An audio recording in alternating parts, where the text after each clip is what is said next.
How to post a TikTok video to Instagram story. So hello guys, welcome back to my YouTube channel. In this quick tutorial I'll be showing you how you can easily post a TikTok video to your Instagram story. So let's get started.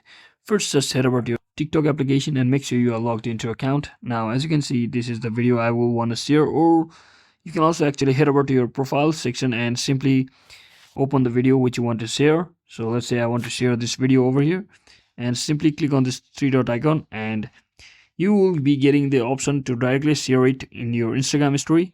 Instagram stories option has been appeared over here, so just tap on this, and before tapping on this, just make sure you have already logged into your Instagram account.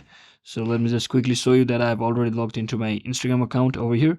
So so I'll simply come back to my TikTok application and simply click on this storage option over here, so it will start saving my video and directly connecting it to the Instagram story, just like this.